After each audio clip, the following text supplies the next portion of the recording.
Okay, if I can just have everyone's attention, please. We'll get things rolling because it's going to be a very busy seminar, and I also appreciate that there's a number of members of Parliament who've come and probably have competing commitments as well. So firstly, welcome to the ASPG Victorian Chapter's first seminar for 2023. Before commencing the seminar proceedings, I'd like to acknowledge the traditional owners of the land on which this Parliament House is situated and pay my respects to elders past, present and emerging. Before introducing our panel members, I'd like to very briefly remind everyone of what the Australasian Study of Parliament Group is, particularly as our activities and profile were somewhat curtailed by the pandemic since 2020. Although a notable exception to that was that this chapter in Victoria hosted the national conference online about a year ago. Yeah, about a year ago, thanks to the brilliant work of certain members of the chapter and the Parliament staff. So I played no role in that, so I can say brilliant effort, particularly some of the library guys I know played a great role in that. So the Australasian Study of Parliament Group is a not-for-profit entity and includes state and territory chapters. Membership is open to everyone. The chapter's objectives include providing forums such as this seminar, informing and educating the public about Parliament, and contributing to the process of reform and improvement of parliamentary institution and legislative processes. The ASPG also has an important purpose of promoting high-level research and writing. And at the national level, the ASPG publishes the Australian Parliamentary Review, a journal overseen by the editorial board and standards of academic integrity, although it does also accept smaller articles. And if anyone's interested in an article, Colleen Lewis, a member of our executive, is here. Colleen, if you want to put up your hand, you can always talk to Colleen about it. Colleen, many of you will know from her own prominent academic career. So, if you're not a member and you're interested in doing so, please come and see Rachel, Vaughan or myself. Also, there's a poster, Rachel, the QR code. It's on the other side of the door. Yep. Sorry, you'll see when you come out. If you scan the QR code, you can get more information about the ASPG. Please note that this seminar is being recorded. If you do need to talk to us about anything said in the seminar by yourself in relation to that recording, please just come and see Rachel or myself at the end. For those of you who don't know me, my name's Andrew Young and I'm the chair of the branch, and I'm very pleased to facilitate this evening's panel. So we're really thrilled to have been able to assemble such a high quality panel for this topic. Firstly, immediately to my right is Sumeyya Ilanbey, and she has been a state political reporter at the Age since late 2019. It feels longer than that. The last few years. Yeah. Sumeyya is also the author of, in her words, an authorised biography of Victorian State Premier, Daniel Andrews, which came out mid-last year, I think? September last year. Sitting next to Sumeyya is Will Partlett. Will's Associate Professor at Melbourne Law School. He writes and teaches in the field of public law and is particularly interested in the way the constitutional design impacts accountable democratic governance. I think that bio doesn't do Will justice. He has an incredibly impressive bio, and I'd encourage you all to come up and say hello to Will later because he brings a very international perspective to Parliament. And then sitting next to Will is Richard Willingham, who many of you will know. And in his own words, he has reluctantly become the veteran of the Victorian Press Gallery. He's a very young-looking veteran, but I guess that summarises the gallery these days. And Richard has covered state politics for more than a decade, first at The Age, and now, of course, for ABC, TV, radio and online. He's also covered federal politics. 2022 was his fourth state election, which means I guess you've done them all under the revised electoral system for the upper house since 2006. He also asked me to mention, and I'm going to do this very reluctantly, he's a parochial Melbourne football supporter. You can stay anyway, Richard. Okay, on to the seminar. I'll ask some questions and we'll leave time for people to ask questions at the end. And at the outset, can I just thank those people who, when registering, submitted questions. They were great questions. We tried to incorporate them one way or another into the general theme. There's one or two we couldn't, but we'll leave time for questions at the end. So, firstly, the election campaign itself. Sumeyya, was there a discernible impact, do you think, of the preceding COVID period on the politics of the campaign and the level of public engagement of the campaign? So the age, I know we... I'll get you to maybe grab the mic. As you sort of, yeah. Yeah. That's working. So I was just having a look because I remember we published polling right in the lead up to the state election in late November. And I think this was a week out from polling day, and we asked Victorians the issues that mattered to them the most. Cost of living was obviously the highest, around 27%, followed by health and, I guess, access to healthcare, which was at 12%. Handling COVID, or the number of Victorians who said handling COVID was the biggest issue for them going into the election was just 2%. Not very many people cared about COVID.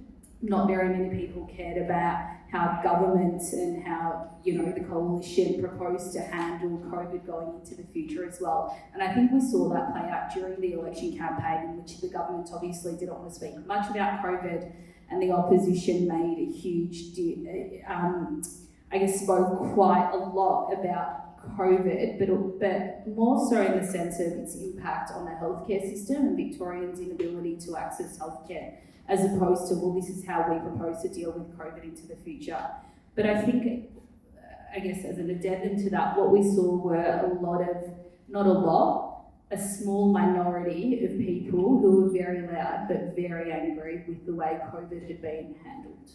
Thank you. Richard, any further thoughts on that topic? I think Sumeyya's probably nailed it. I think the general engagement with the election, I think the voting numbers were down and formal voting was up. And I think that's probably a combination of COVID, but also the fact that there was a federal election 6 months earlier. I think people were just sick of politics, and I think people just wanted it over. I don't think they were really interested. I also think some of the issues around, say, the pandemic and management of that was very much issues in the political and media class, if you like. I think you talked about 2% of people, it was their number one issue. I think a lot of people were frustrated by it, but I also think that what was affecting their future and their daily lives more important. And whereas there was this focus from political class, media class on that, and I think that is an important thing to do. I think it's a job of oppositions, media, to look at how governments have handled any situation. Whether the public listens to us or listens or engages in that is a great challenge, and I think that's a challenge for media and probably politicians in general. How do you engage with a public that's increasingly getting their media from diverse sources, and they're not interested in certain issues anymore? So it's a really big challenge, I guess, as a general view for both the media and I think for politicians to reach people. And it's really important because obviously we have compulsory voting, so that's something to keep in mind. So Richard, while you've got the microphone, what are your reflections on the use of polling during the state election campaign? And I know this is of interest to a number of people in submitting issues to us in advance. Do we need better transparency by polling organisations about how they poll and for whom? Well, I think the election teaches us that polling is just a guide. The polls, and I was certainly one that bought into it in some of my reporting, that it was going to be close. The opposition said it was going to be close, Labor said it was going to be close, and this wasn't just what was being said publicly. This was conversations with senior people on both sides of the fence. Whether that, in reflection, was the Liberal Party putting up a brave face or the Labor Party trying to temper expectations. But the morning of election, I was talking to some senior people on both sides who thought that the prospect of a hung parliament was very, very, it was high. So I think polling is polling. I think it's method. I think transparency. When you talk about transparency, I think it's really important to know the methodology, who they're polling, what questions are being asked, because I think there is this issue that has been discussed widely that younger people are harder to poll, and obviously they're a big cohort who vote.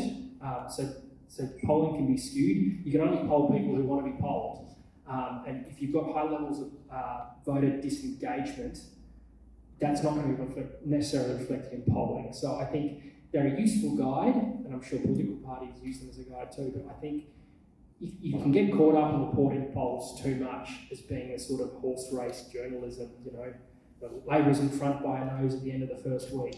What does it actually mean to anybody out there who are thinking about, I'm a swinging voter, I'm concerned about X or Y? They don't really care that the polling suggests something. So I think that it's something to keep in mind. And I think every election cycle, the media has this debate about whether polling is worthwhile. Obviously, the ABC doesn't do any polling, but private media spends lots and lots of money doing polling, and I'd be fascinated to know whether it's worth their investment or not. Yeah. Well, I guess even with an international perspective, are we much different in what we're seeing in Victoria to other jurisdictions when it comes to perhaps the influence of polls, or in fact whether they're useful at all? Well, on polling, obviously an important question we've seen come up in the United States and other jurisdictions is the extent to which polling can obviously impact voters pre-election. They see a poll, they see a good poll result, and they think, oh, geez, that might influence me because other people are thinking that way. And of course, in a compulsory voting system like Australia, it's less of an issue, but I do think polling raises very concerning issues, and I know the New York Times did end their relationship with Nate Silver after their polling Operation 538. So, it is something that I think polling is something that's significant. And I think more broadly from a comparative point of view, one of the things that caught my eye most in the Victorian election was the discussion of integrity, which obviously was an issue at the Commonwealth level. It's an issue currently in New South Wales at the moment, and in their state election. It's an issue pretty much everywhere, I think. And it raises, I think, a broader concern that we're seeing in parliamentary systems, presidential systems, all kinds of different systems, is the centralization of power in the executive branch and the government, and how do legislative assemblies in whatever system we're in, how do they actually hold them accountable? And of course, in a parliamentary system like ours in Victoria, this is a significant concern. And it is very much, we're going to continue to see stories emerge like we did today, just the two stories of today and yesterday in Victoria with respect to corruption and so forth, unless Parliament is able to actually reassert some of its accountability control over the executive, over the government. And this is, of course, an issue that structurally goes back 30 years, all the way back to the 90s and the Kennett reforms and so forth, and has continued. So I think those are some broader comparative issues that I think are quite interesting to look at. And I think we're going to talk a little bit more today about that. Sumeyya, anything from your point of view from the influence of polls, or whether they're useful, or anything else? I'm a tiny cog, you'll be surprised to know, in the Nine entertainment media. So I don't know what the executives feel about whether or not they're worth the money. And I completely agree with Rich's point in that, what do the polls actually achieve? And when we write that Labor is ahead, whatever it is, Labor's primary is 35%, they're ahead 56-44 on a PPP. What does it explain to the voters, and how does that impact their decision to vote? It's not necessarily really changing their lives. I would, however, say that I think it's important for the public and for us journalists to know that how the government is potentially tracking and what are some of the issues that people do identify, and whether or not the issues that as journalists sometimes we can be in the bubble, and as politicians who can sometimes be in the bubble, are they resonating with the public. I would also say, and I completely accept the criticism around, the commentary around polling and how journalists present a poll and the context that they provide. You can provide a number that says, Labor's primary and I think the Coalition's primary until the very last day polling had shown were neck and neck. It's incumbent upon journalists to contextualise that. What does it mean? And what are we hearing from people in the party? What are we hearing from people behind the scenes? And how do they feel? And I think there's a fine balance of presenting it as, not necessarily doing the bidding of either the Liberal Party or the Labor Party, but presenting it in a way that contextualises the numbers that we're seeing and how those parties are potentially feeling heading into the election. So perhaps then, while you've got the microphone, if we can continue that a bit further, looking at this particular campaign and election, how localised do you think the issues were versus statewide?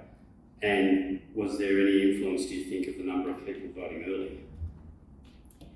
I think we can see it was very localised given those huge swings in Melbourne's north and western suburbs against the Labor Party, and the huge swings to the Liberal Party, to the Labor Party, in those eastern suburban seats. Clearly, people's experience, and I know I said COVID didn't really play a role, but I think it was not necessarily COVID, but the fault lines that COVID exposed in those suburbs that played a role in the election. And I think we saw that through the primary votes of those parties. I lost my train of thought and forgot the first part of the question. And also the influence of early voting.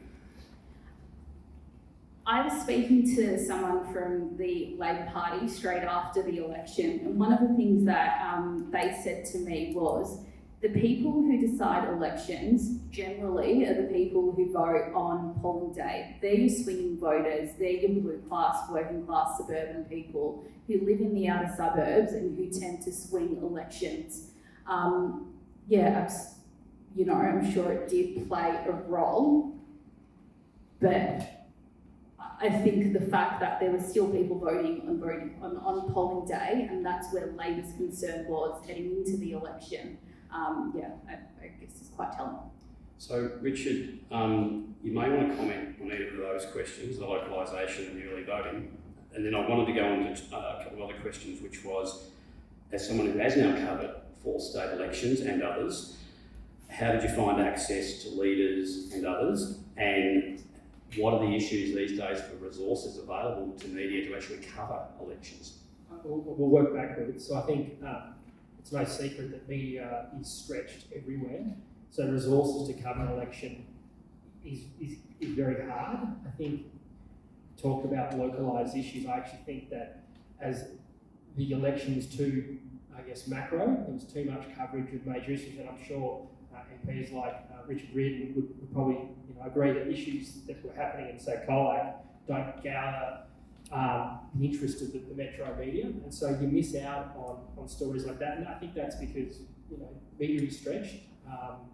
There's cuts come every couple of years across the board. So I think that there was more focus on the macro, and as much as you wanted to do a local story, people didn't have time or resources.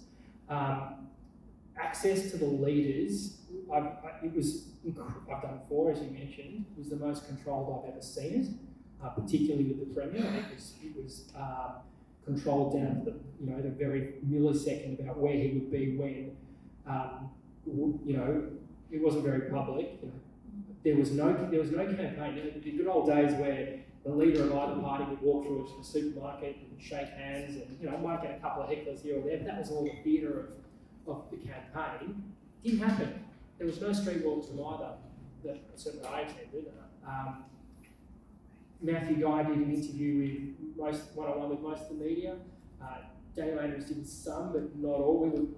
We were offered at the ABC a live cross from him to the host on the Friday night before the election. We said, no, you're doing it with the state political reporter with me, or not at all, and it was this negotiation. So everything was really controlled. I think the public lose out from that. It was very presidential. It was clearly Dan versus Matt, or Daniel versus Matthew. That was how it was framed, and that's how they wanted it to be framed. Certainly people who were speaking with the Liberal Party wanted it to be about Daniel Andrews, whereas people in the Labor Party also quite happy for it to be about Daniel Andrews. So it was highly controlled, and access was very limited. I don't think there were many sort of talkback radio sessions on either ABC or 3AW or commercial FM radio. It was very, very controlled. I think that's a bad thing, and it was just such a focus on the leaders. Thanks. Will, is there anything, you've been, I think, you told me a resident here only for 8 years, and you've of course seen elections in other countries and probably voted in them. Is there anything that stands out to you as somebody viewing it with that comparative perspective? Yeah, as Richard's saying, it struck me that this, in comparison to I've seen other state elections and Commonwealth elections, this one was particularly empty of ideas.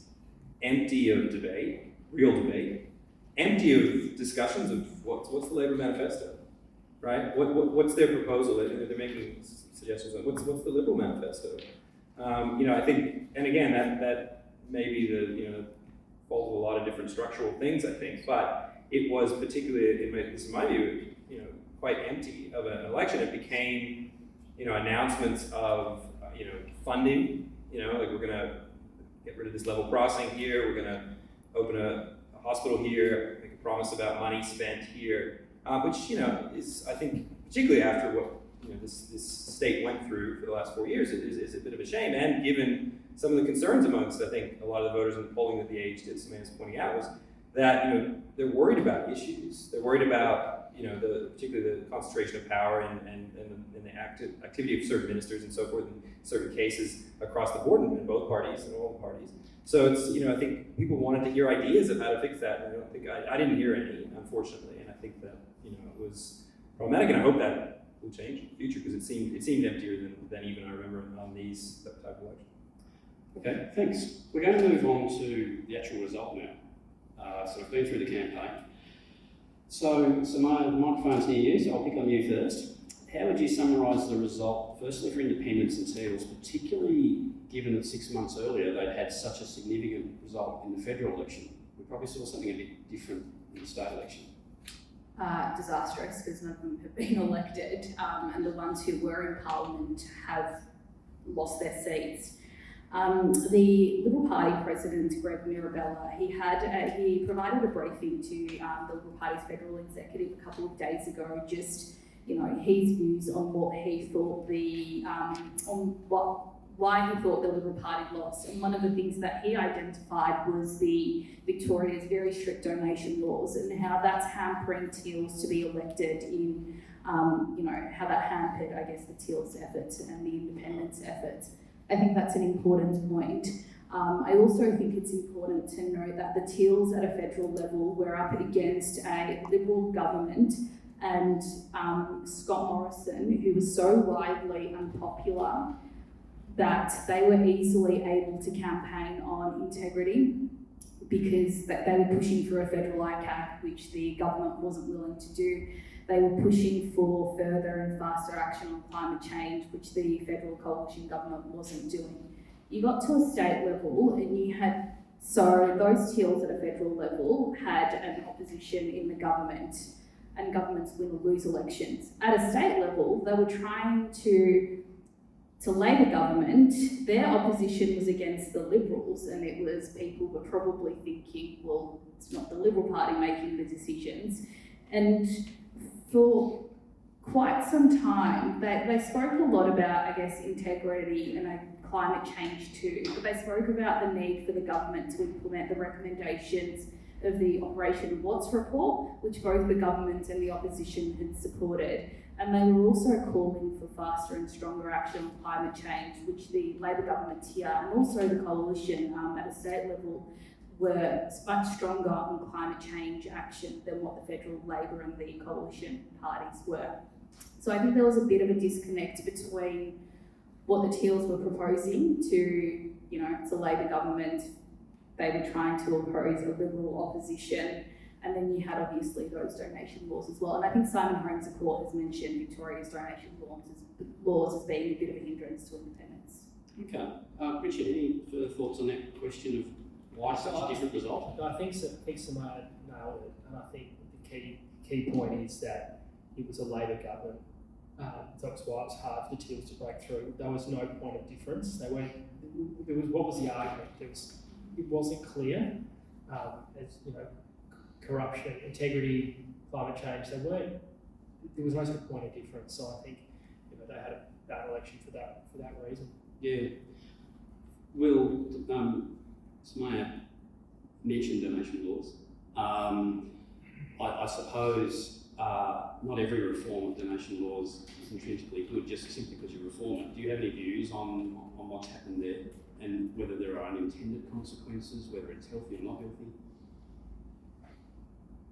This is something that's I think highly debated. I mean, certainly I fully agree that the Teals did struggle in Victoria because of the the donation laws and you know the extent to which the Commonwealth election I think was notable, particularly notable with the amount of money that was spent in support of the Teals by these outside groups, and you know I think look, you know, this is a deeply complex issue.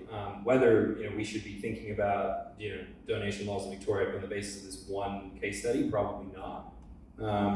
But I do think you know the discussion of this it does certainly you know at least in this respect it provide I think an incumbent advantage by not allowing as much outside spending as we saw in the Commonwealth. But at the same time, I mean, exactly the issues. I mean, it's a difficult message to make in Victoria versus in a when you have a Commonwealth election against a Liberal government led by Scott Morrison. I think they just had almost a perfect run at the Commonwealth. So look, I think on donation laws, that's something that you know we need to think about. That's fortunate. That was an adjournment bell, I think, or not a division bell. Thank goodness. Time. Otherwise, all right. So perhaps I'll go back to Richard. And Sumeyya mentioned that obviously not a good result for independents, although of course that was certainly the case in the lower house. In the upper house, there's still been a large crossbench elected. But nonetheless, I think there's a lot of interest in the influence of the so-called preference whisperer, Mr. Drury, on the outcome of the election. Where do you think that's at? Because he's been a prominent feature of Victorian elections for the best part of a decade or more. I think one of the most fascinating stories out of the election was the AJP's double cross of Glenn Drury and the sort of Machiavellian tactics there about you know doing a deal with Glenn Drury and then changing a piece of paper as they walk in the room to submit their preference flows and deals. I think it highlights just how flawed the system is. That people can manipulate for money or for otherwise a system that's meant to be democratic. And when you don't know how it's working, and Victoria really is an outlier now, as the only state that still uses this system.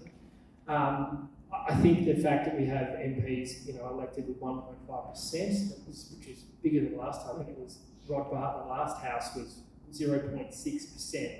I think you can imagine how Victorians who pay attention to these things can say, well, you know, our system isn't working, our system is corrupt, why should I trust it?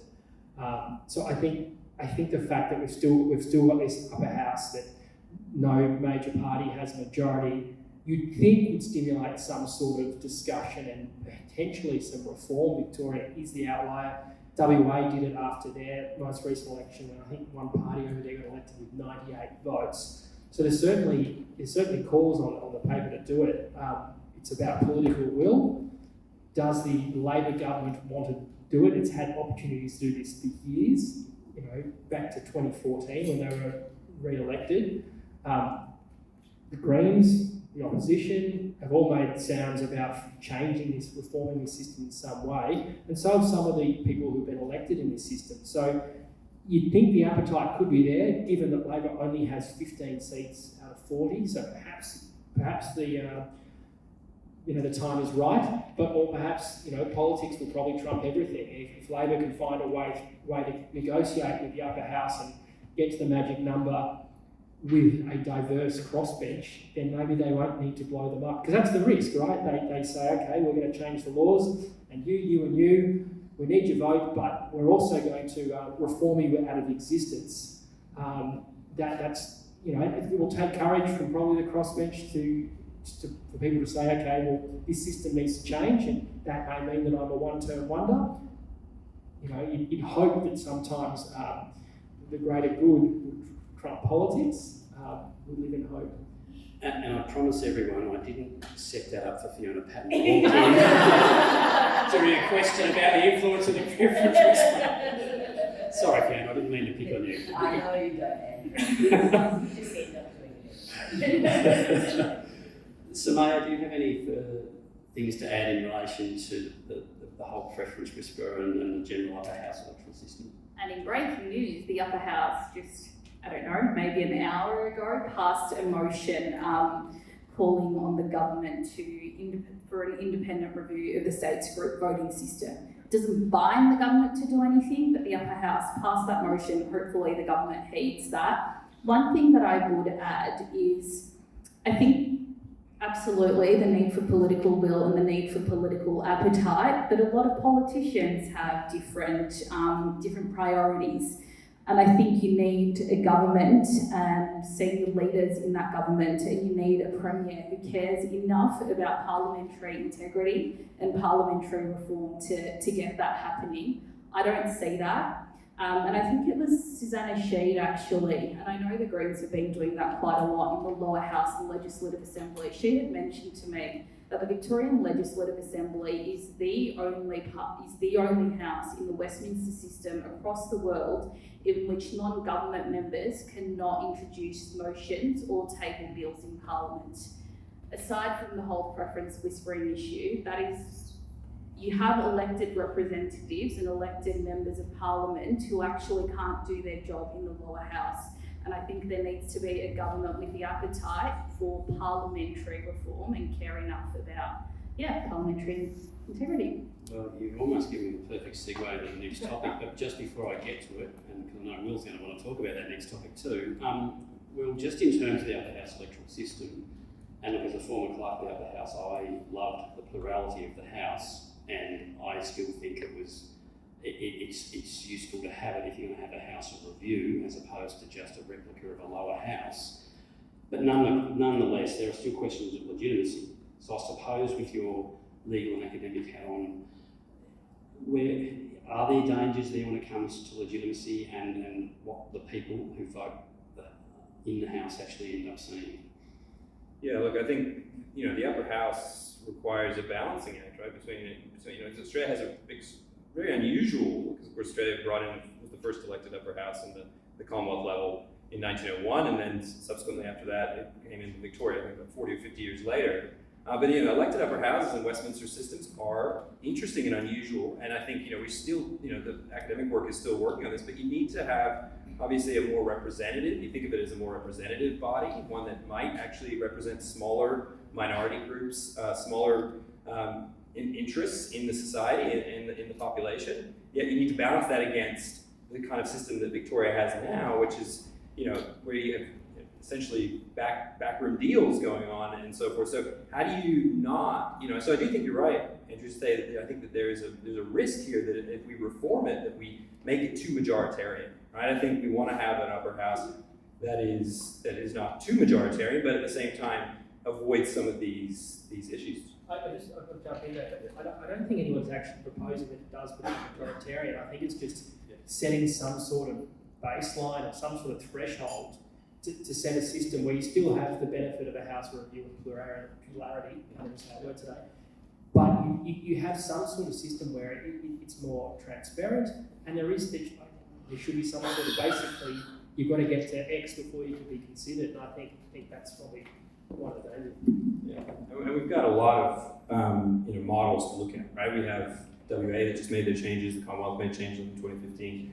So there's models to look at, and I think that will be part of this process, hopefully. But if it's done correctly, it's that balancing act and trying to ensure that because there's a lot of pressure on the Legislative Council. Sumeyya is pointing out, the Legislative Council really does most of the work because of the weakness of our Legislative Assembly in Victoria, the weakest in the Westminster system by quite a long way, the most government dominated. So the Legislative Council really does hold the government to account, and I think we need to be careful about how we reform it, but it does need to be reformed. Okay, so we've covered the election, we've covered the result and what the changes look like. On to what the next 4 years might bring. Now, Sumeyya, I'll go back to you because I'm going to revisit something that you mentioned already. Operation Watts was a joint IBAC and Ombudsman report tabled in July 2022. It contained significant recommendations to reform the public ethics and integrity regime in Victoria. It was a significant political theme leading into the November election. Perhaps we shouldn't overplay how significant it was, but it was there. There are likely ramifications for the legislative agenda in this new parliament.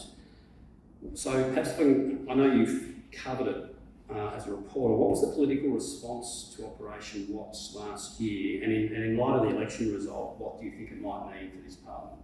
The political response was the way that most politicians, particularly governments, respond to these things, agreeing that it's wrong and it's completely outrageous and oh my golly gosh, I can't believe it happened. over something that they should have and could have acted years ago. They knew about. It was reported for years, and without even going into all of those details, one of the recommendations of the Operation Watts was a parliamentary integrity commissioner. It was something that the former Special Minister of State, Gavin Jennings, took to Cabinet in 2016. So that was 6 years prior to IBAC releasing its report, saying we should probably establish a parliamentary integrity commissioner, and Cabinet rejected that proposal. And I think there were so many opportunities in the lead up to June 2020 when the investigation was published, and then June 2022 when IBAC released its report for government to actually reform things in this place. They squandered a lot of opportunity. The other recommendations essentially are around the Parliamentary Ethics Committee. Most parliamentary committees in Victoria are so weak because they're dominated by government MPs and they're chaired by government MPs. So how do you actually get a committee to do its work properly and do its work independently of the government? Another recommendation was for MPs to be banned from not only hiring their own family members, but hiring each other's family members. This ban doesn't extend to ministerial officers.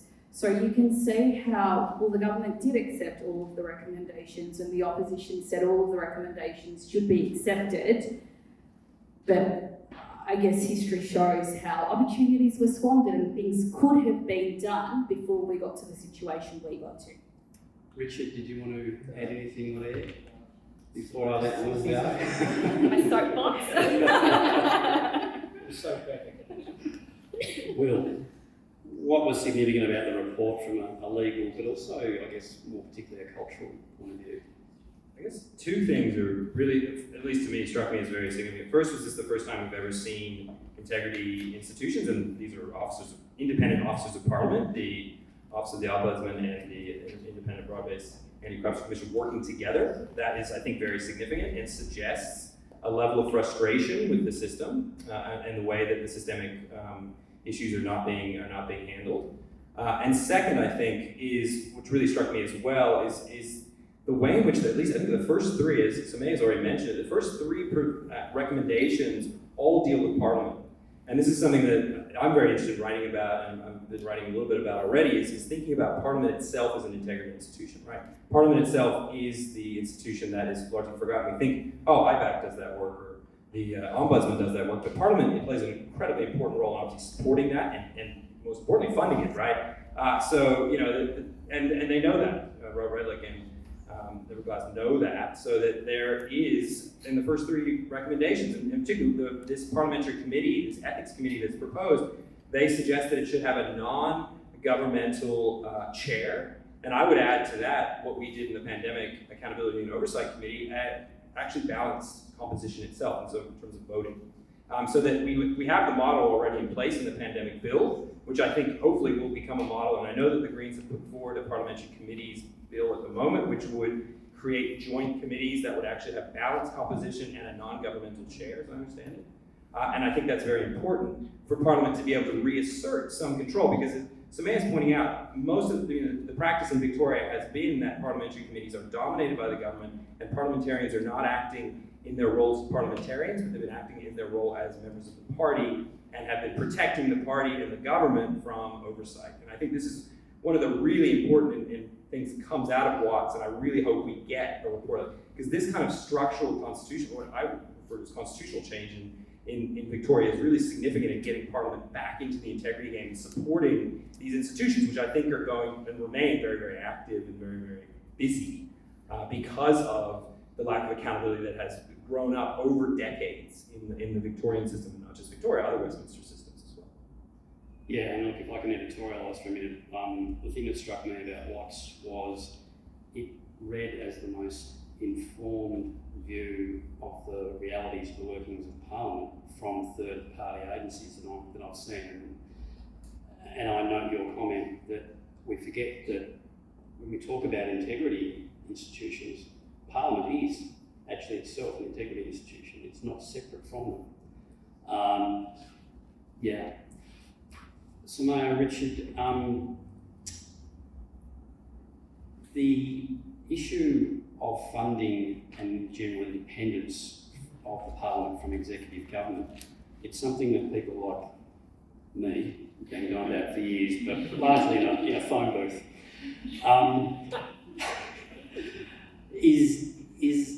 Is there any appetite, do you think? Is there any reason, given the momentum from Watts and it provoking a conversation about what is the role of Parliament, what does integrity mean? Is there any scope, do you think, that we'll see an improvement in that generally?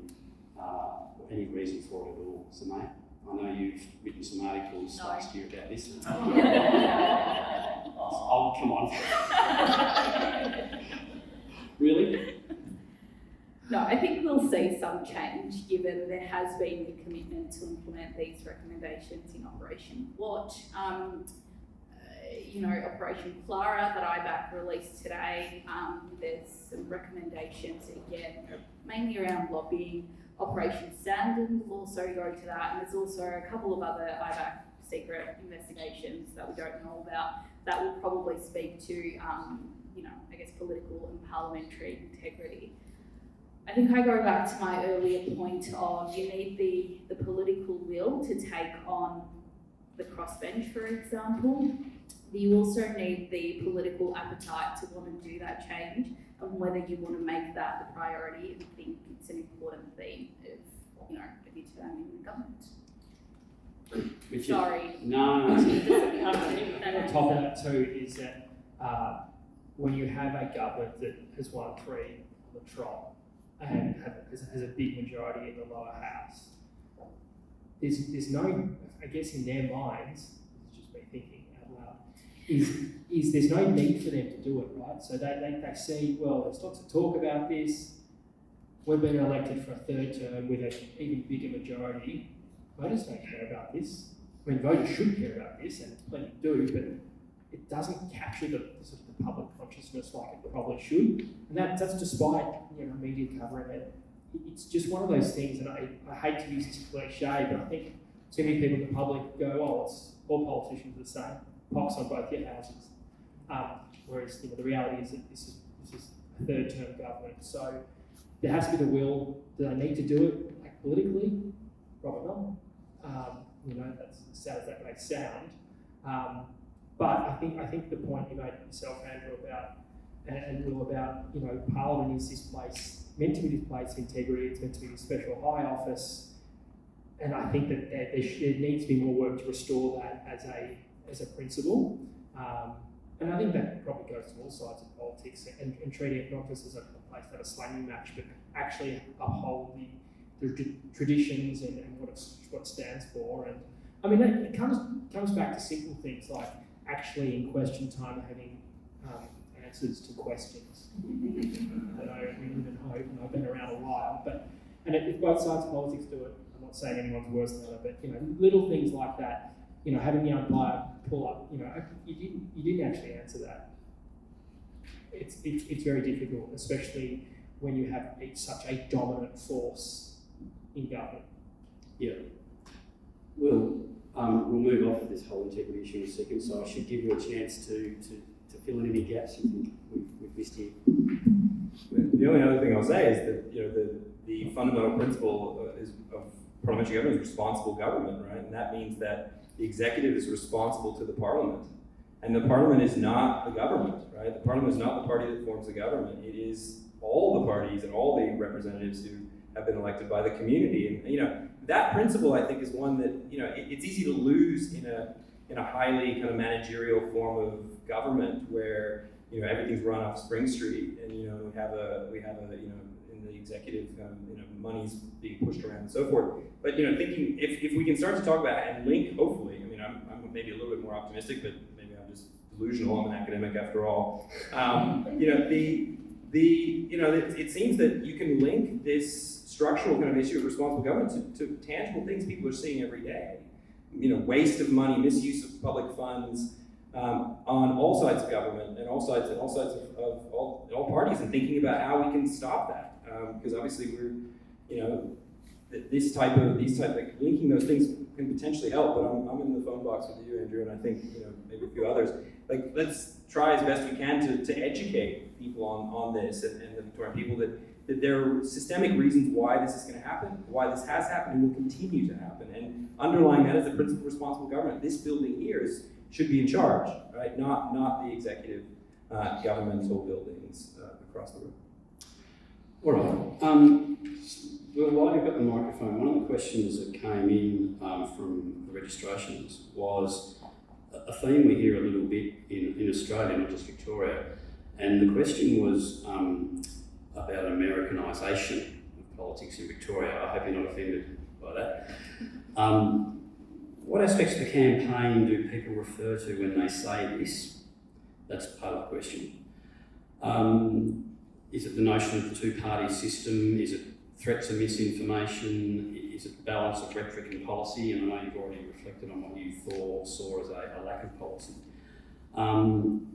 Are these really new to Australian politics? And to what degree does the media and social media platforms play in that perception that there's an Americanisation of politics? And I'll get Richard and Sumeyya to jump in perhaps afterwards, after you've had first crack. Yeah, well, I mean, the first and I think most obvious Americanization is the kind of the Murdoch, Fox News, kind of Sky News, kind of is impact on Victorian politics. I think and Australian politics in general, and I think the impact that's had on the opposition and on the Liberal Party potentially in pulling them away from Victorian voters. I think something I've seen that it is doesn't seem to play very well here, and at least again somewhat of an outside view, but it seems that that's a problem. And what I can speak more confidently on is what Richard already mentioned, which is, and it does concern me, is that this is a parliamentary system, but we're seeing the personalization of power very much in play in the Victorian context, with Dan or Daniel versus Matt or Matthew. It's versus of course that's an Americanization of politics as well, right? And this idea that you have these personalities and we're electing personalities rather than electing parties. Electing that have manifestos, that have ideas about what they see as the future. So I think so those that second one I think is something that does concern me. And we've obviously seen that at the Commonwealth level, we've seen that in other state elections, and it's a problem particularly in a parliamentary system where it is susceptible to you don't have an independent legislature like you do in the United States, where Parliament comes from the executive. Personalization actually can have increasingly problematic effects in parliamentary systems than in the US system. So when you Americanize it in that personalism way, I think you can actually create real problems of excessive centralization. Okay. Richard. There you go. Well, yeah, I think. I don't think the Americanisation of Victorian or Australian politics is new. I think it's been going on for a long time, but it's always been about the leaders. But I think just increasingly more so. I think the other thing we're seeing, it's not just Americanisation, it's just, I guess, more outlandish claims from the fringes, both right and left. People just saying stuff, putting stuff on social media which is unchecked. Claims about people. What passes for political debate has changed a lot, and I don't know if that's because of that's has its origins in America or Europe or wherever, but that's certainly something that's crept into debate, and social media certainly has a massive role to play in that. The democratisation of how people can access their media, what they can say, and who they can reach has certainly changed the way politics operates. Sumeyya. I had read somewhere that the three main problems in American politics is the fact that they don't have compulsory voting, gerrymandering, and a lack of confidence in their electoral commission. And I think in Australia, or even in Victoria, when you think about that, we don't have any of those problems. So I would provide gratuitous advice to everyone. Maintain compulsory voting, don't gerrymander, and also maintain confidence. And I think the Electoral Commission obviously has a role to play in this as well, but maintaining confidence in our Electoral Commission. Yeah. Okay. Sumeyya calls for. Our panel has been incredibly efficient in answering your questions. I really feared we'd go beyond 6 before I could open it up to the audience, but we can. So what I'd like is if people have a question they'd like to ask, if you could raise your hand, perhaps identify yourself when you ask the question, and I'll hand it to the panel when you ask. Yeah. Julia Thornton, a member of Accountability Roundtable and General sort of beauty and this sort of thing. I want to go back to the beginning when you were talking about the campaign, and you were talking about journalistic influences and mainstream media. I mean, you also talked about polling and tight control of access to the Premier, but you didn't touch on, I think, some of the, I suppose, under a general heading, you'd call it marketing, I suppose, but I'm talking about everything from campaign advertising to social media to, right down to sort of the way that people sort of talk to each other politically on Twitter and that kind of thing. There's a whole kind of, I suppose mainstream media is really the tip of the iceberg of marketing. And I don't have a specific question, but I'd just like to hear the three of you reflect on the influence of influence, other than the stuff that we get to kind of read about and see in mainstream media. Richard, sorry, just before, in case people down the back didn't hear that, so Julia's asked about the influence of, I suppose, issues being run and campaigning away from the mainstream media, the stuff that some of us who rely on mainstream media like me don't see so much of. Richard? I think one of the things that I think the Labor Party has been much more sophisticated at this over the last couple of cycles is the use of social media to geo-target, so where they're able to put an ad on, you might be scrolling Facebook here in the city and something will come up that's specifically targeted to a 500 metre zone because you're there and it works out your algorithm and what you need to know. And so I think political parties are increasingly adept at using these sort of tactics to bypass the media. And then they're not interested in getting a story out in the news that night or on the newspaper. It's about just directly reaching the voter. It sort of replaces the mail out if you want, but it can be hyper local. And I think that's something that it's really hard to cover because unless you're getting that message to you in that square area, we don't know what's happening. And because there's literally so much of it happening, it's so targeted. And then on top of that, the way that people can manipulate social media messages with misinformation or a slant on things, I think that's really changed the way of campaigning. And I think the Labor Party particularly, they sort of had three streams of the campaign, if you like: the media, the ground game, and the social media campaign. And I think the media column is getting increasingly less important for them. Ground game is important to hit those voters who are going in, as Sumeyya said, on election day, haven't paid any attention, got to make sure you get in their face. But it's the constant social media reminders, and I'm sure the MPs that are here today would attest to the fact that how important maintaining a strong Facebook page is in connection to your community is to make sure people know who you are, because that's really important, and two, what you stand for. Sumeyya? I obviously agree with everything that Rich has said. And I think the Labor Party, not only are they more sophisticated when it comes to social media advertising, they're also very sophisticated in working out what works for what voter group. So what works for Labor voters in the outer suburbs is very different to what's going to work in a seat like Northcote, for example, where they're up against the Greens. And the tactics that they use to be able to pull together an advertising that directly reaches those Greens, Labor, Progressive voters in Northcote, I wasn't allowed to share, but it's absolutely mind-blowing and mind-boggling how sophisticated it is and how much they get into the psyche of voters to know what works. Will, did you want to add anything? Okay, thanks guys. Another question from the floor? Can I ask a supplementary? If it's quick, because I want to then go to Colleen. It was just what you addressed there was really the formal campaigns, even though they're sort of more informal on social media. But there are non-party political players in this area too, who may even include foreign governments.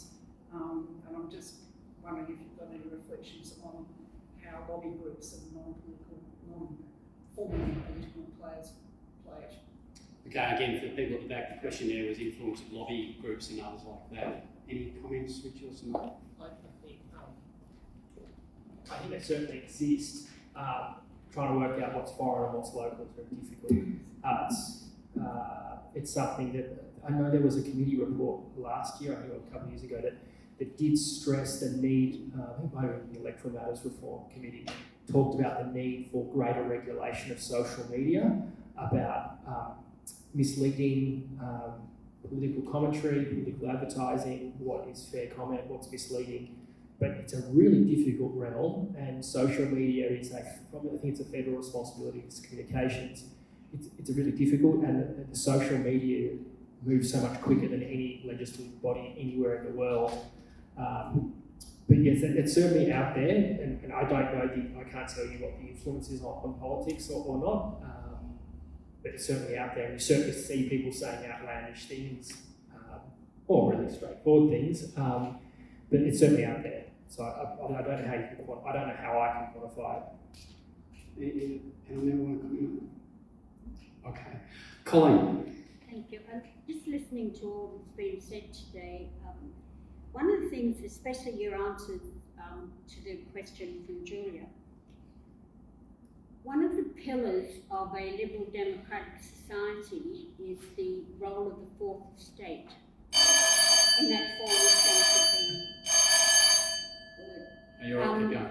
and it seems to me that this targeting and these algorithms to individual voters, which I do think that the Premier is probably one of the smartest people in Australia in that respect, although I don't agree with it at all. But I also have concerns about press conferences where you have the leader of your state saying, I'm not focused on that.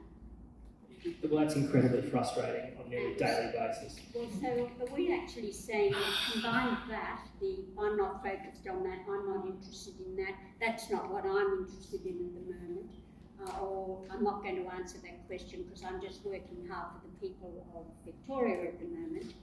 It's this dismissal of this pillar of the democracy in both those areas that concerns me greatly. So do you think the role of the fourth estate is something that is just now totally ignored?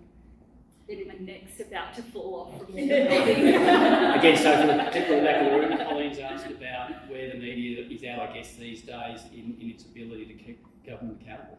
It's tough. I think it's really tough. It's been tough for a while. I think it goes back to, I think one of the first points I made in one of the opening questions was that there's just not the resources in newsrooms. I mean, when I worked at The Age, I think it was an annual cull, pretty much. You'd lose journalists every year. No one ever replaced. So you have to do more. I think also you have this really difficult situation where newsrooms, particularly for online newsrooms, they know what stories are popular. They know which stories get the most clicks. And there's often a debate, and you have what you might say, this is a really important story about integrity. This is a really big damaging report about X. And you write it up, and you think it's a fantastic piece, and it'll go online and it'll die a slow death. People aren't clicking on it. And that's really, as a journalist who covers politics, it's heartbreaking and really worrying, I think, and I think goes to your point. And I think it then goes back to, it gives people like the Premier the confidence to just go, I don't know, I'm not interested in that issue today. And then I think this is a product of the pandemic, is because we had these performative press conferences for 120 days. So Sumeyya and I and other journalists would ask whatever question, and we're in the room, Treasury Theatre over there, and literally, if you imagine the seats are like this and the Premier's on a stage, and all the cameras are sort of behind the journalists that normally were sort of around in a ring. But he would literally, to every question, he'd literally talk over you at the cameras. He was literally talking, you'd ask, is the sky blue today? Well, I'm not interested in that. I'm interested in Victorians keeping safe, or whatever it might be. And so what these press conferences enable him or any other one else was and because they were live on every channel, on the radio, they could talk directly to Victorians, and it created this situation where journalists who asked tougher questions were then, bullied on social media, or if they didn't ask enough questions, they were bullied. And it became this sort of, people saw how the sausage is made, and that's, for some people might say it's a great thing about transparency, about how media work, but I also think it's dangerous, and I don't have a problem with it, but it can also lead to this situation where when you read something, or you watch a TV package, or you listen to radio, the journalist has done the work to provide you, the reader, with what you think you should know. And so all the side play, all the other stuff, you don't see. And so, but now you have a situation where everyone sees everything, and so people will criticise you. Well, I watched that press conference and the Premier said X, Y, and Z. Now, that's not relevant to the story I was doing, but to the person at home. So it sort of undermines our role. And I'm not saying, I'm far from saying it, that journalists are perfect and should be protected at all. There's lots of problems in our industry and our sector, but there is this, it's changed. The dynamic has changed. And I think that there is some issues, and it's about trying to get back to that public interest journalism and then convincing audiences that it's important. And that's probably the biggest challenge. Sorry, that's really long I'm going to say. Yeah, just briefly, I mean, one way, and this goes back to what I was talking about before, which is one way to get politicians and premiers to answer questions is to get Parliament, actually get them the legal authority to actually force these kind of, say, look, we need to answer these types of questions in Parliament, and if they're answering them in Parliament, then the fourth estate can, okay, they're actually getting real questions asked and answered in these contexts, so that you get alliances, cooperation between media and actually an active Parliament, which I think could help. I mean, if we're seeing already cooperation between the integrity institutions and maybe cooperation between integrity institutions and Parliament, maybe we need cooperation between all institutions, really, to, because the beast of the executive and its communication powers, as when you're pointing out, are really powerful. Communication in our world today, we see it across the world. If you can communicate past these intermediate institutions, you could really command a lot of power and a lot of centralized power. And I think institutions in many cases have to kind of ally with each other on this. And I think it would be in the interest of the media, certainly, for Parliament to have a little more power in the lower house, for instance, or at least for the government to be forced to respond to committees in the upper house, for instance. Simone. I would begin by adding the caveat that I agree the journalism industry is far from perfect. However, our job is to hold the government to account on any issue, even if the Premier isn't thinking about it, even if the opposition leader doesn't want to talk about it, even if a crossbench member doesn't want to address the fact that they've only been elected on a 0.6% primary.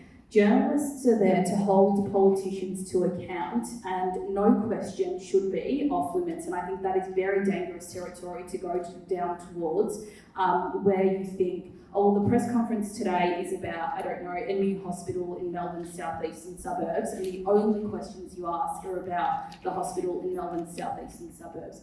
That is government PR. That is what the government wants to talk about. And I think our role as journalists is to also talk about what the government doesn't want you to talk about. I read something somewhere. The government is not your friend.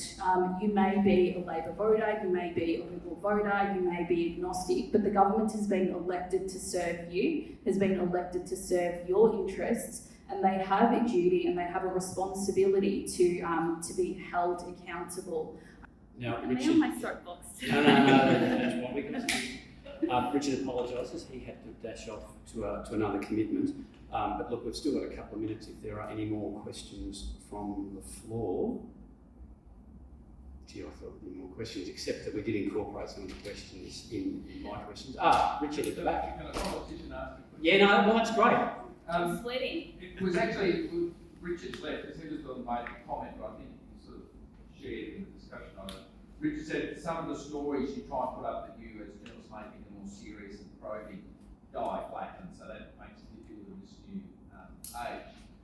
I posed the question, and something on our side of politics might discuss that. We see in New South Wales a bottle of wine is brought down a Premier, a dodgy boyfriend is brought down a Premier. We've seen someone with shares in the superannuation fund cause a resignation of the Senior Minister.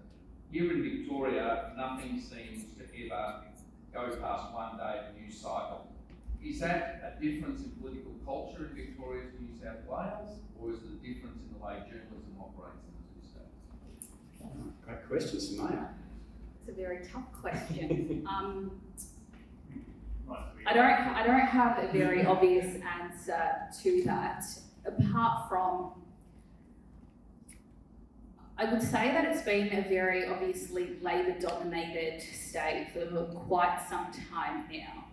And, you know, journalists have reported on, you know, whether it was exposing red shirts, for example, or whether it was exposing brand stacking within the party, or lots of different things, you know. During, I think it was just before the election campaign, we had a story about the Premier being investigated by IBAC.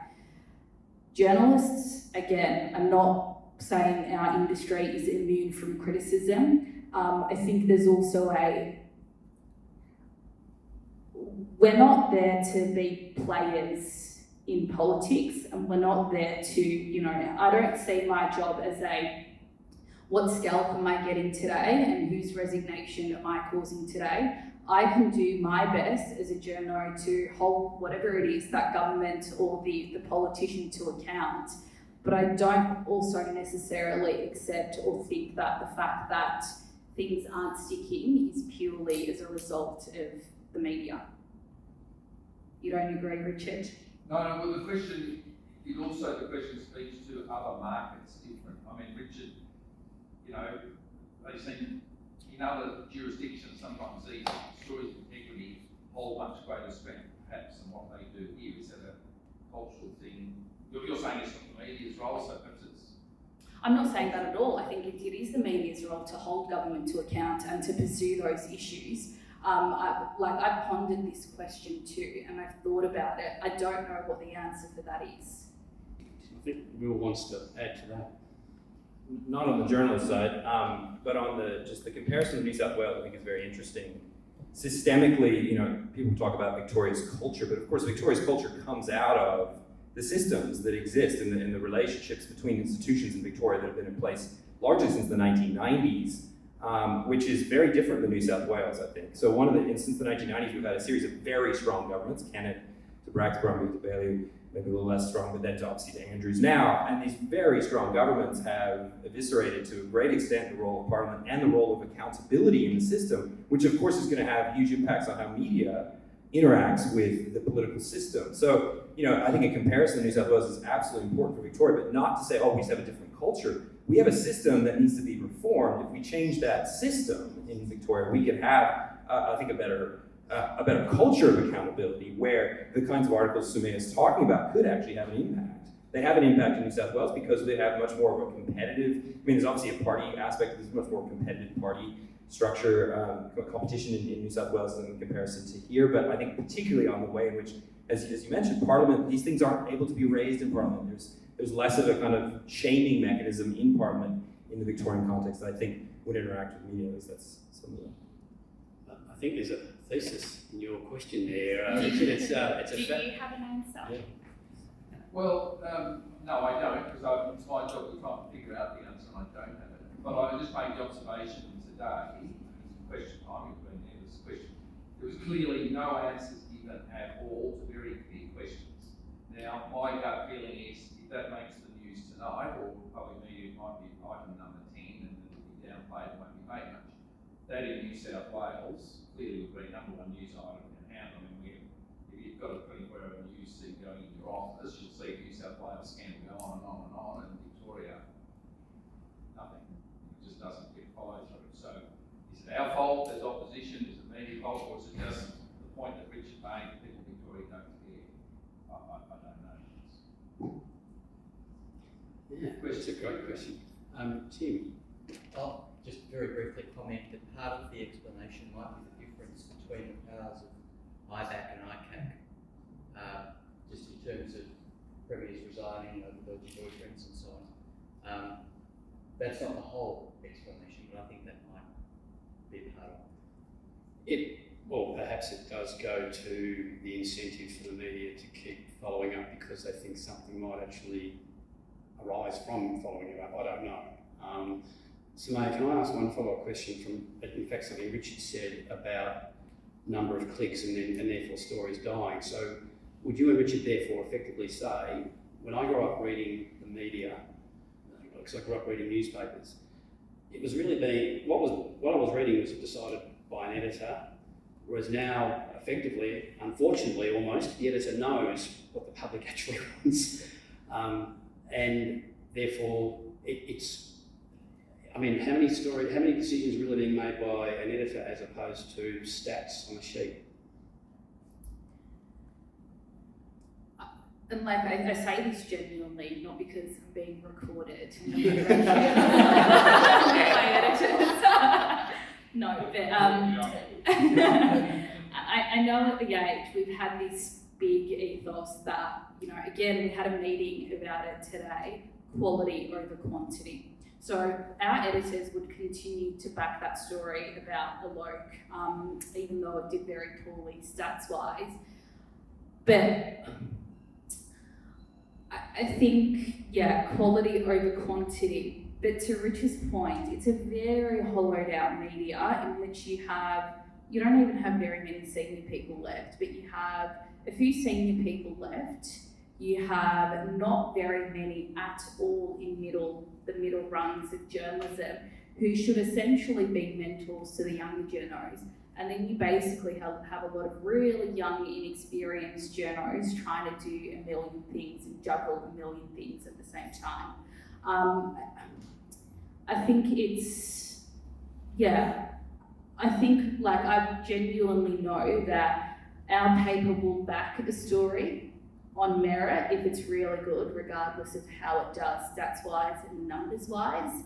But I think there are also considerations made. Like we don't write stories that are 200 words updates, for example, on this is what happened in Parliament and this is what's happening tomorrow, which goes to maybe it does go to that accountability thing in terms of like little things add up to bigger stories, but you're not covering the little stories because they're not of great quality, I guess. Thank you. Are there any further questions before I wrap up? Okay. Before I thank the panel, I'd also like to thank all of you for coming. I'd like to particularly acknowledge the members of Parliament who made the effort to come on what are very busy sitting days, and also recognise the former members of Parliament who have come today as well. The branch, as I say, had to be dormant largely for a couple of years in terms of these in-person seminars. We're really keen to make sure that we present 3 or 4 of these a year that are truly engaging, like today's, where we assemble such a great panel. Encourage you all to get involved, give us ideas. But in the meantime, and thank you to Rachel, the Secretary of the branch, for her typical brilliant organisation of today. I wish to thank Richard in absentia, who had to dash off. But could you also please all thank Sumeyya and Will.